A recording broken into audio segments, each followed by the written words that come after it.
देखिए जी, 2024 के जो जनरल इलेक्शंस के बाद ये पाकिस्तान में सबसे बड़ा इलेक्शन हुआ है और इस इलेक्शन में हमें नज़र आ रहा है कि जो स्टांस पीटीआई का था, जो फॉर्म 47 की कभी बात हुई है, तो वो अब आपको पीपल्स पार्टी नज़र आ रही है कि वो बड़े ओपनली और बड़े एग्रेसिवली इस स्टांस को लेके चल रही है। अब क्या ये सिर्फ एक दिखाने के लिए थ्रियाटिक्स हैं कि ये असल में आपको एक डिवीज़न नज़र आ रही है पाकिस्तान की दो बड़ी पॉलिटिकल पार्टीज़ की? वो अभी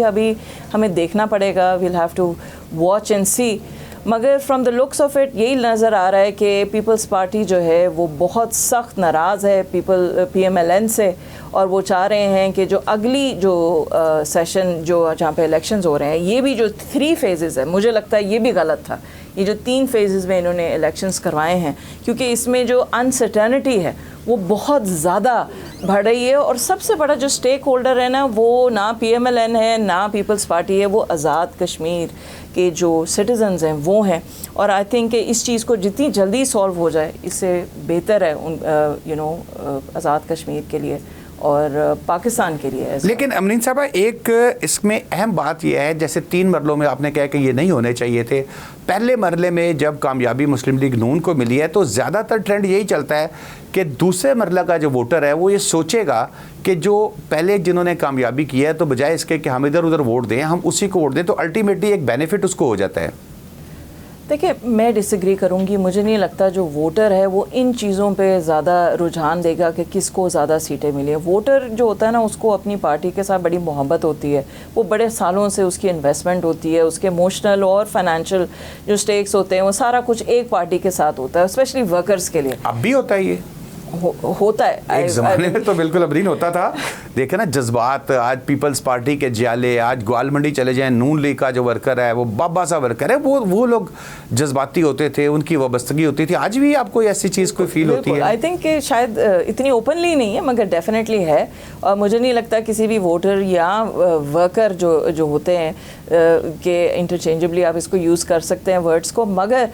मुझे नहीं लगता कि हमें उनकी जो लॉयल्टीज़ हैं उसको क्वेश्चन करना चाहिए just based on the first results. अभी बहुत जल्दी है, अभी जो सिचुएशन है जिस तरीके से चल रही है वो एग्रीवेटिंग है, वो कंसर्निंग है, मगर एट द सेम टाइम मुझे नहीं लगता कि वोटर्स जो हैं वो दूसरी साइड पे चले जाएंगे, कि PMLN की तरफ चले जाएंगे जस्ट बिकॉज उनके पास ज़्यादा फ़िलहाल सीट्स आई हैं। इलेक्शन कमीशन बैठी हुई है, मोस्ट लाइकली इन्होंने इसको चैलेंज करना है, और उसके बाद अगर इलेक्शन कमीशन फेयर और जस्टिफाइबल उनको लगता है कि इस पे फिर से बैलेट बॉक्स खोले जाएं और वो री-वोटिंग और रीकाउंटिंग हो, तो शायद पीपल्स पार्टी को भी कुछ मिल सकता है। अच्छा बैरिस्टर साहब, ये बताइएगा कि PTI एक बहुत बड़ी जमात थी, अब आजकल तो उनके बानी जो हैं वो पाबंद सलासल हैं और उनको मुलाकातें भी उनसे नहीं हो रही, और दूसरी तरफ तहरीक इंसाफ की जो मौजूदा क़यादत है, इसने कश्मीर इलेक्शन का बाइकआउट कर दिया। आप समझती हैं कि ये बाइकआउट करने का फ़ैसला दुरुस्त था? जी, मुझे लगता है बिल्कुल सही था, और अभी आई थिंक बैरिस्टर गौहर ने भी एक प्रेस कॉन्फ्रेंस की है वेरी रिसेंटली, और उसमें उन्होंने बड़ा क्लियरली बताया कि मैं इसी वजह से PTI इसी वजह से इलेक्शंस में हिस्सा नहीं लिया गया, क्योंकि उनको लगा था कि यहाँ पे धांधली होगी, जैसे वो क्लेम करते आए हैं 2024 से। सो उनका स्टांस और उनके जो सेंटिमेंट्स हैं वो बड़े सीरियस और किस्म के हैं, और बड़े वैलिड भी होंगे उनके लिहाज से, और उनकी जो रीज़निंग है आई थिंक उस पर बेस करते हैं। तो वो अब देखें, जो वो बात कर रहे हैं, अब बिलावल भी वही बात कर रहे हैं, और इतनी ओपनली और इतनी ब्लेटेंटली एग्रेसिवली बात कर रहे हैं।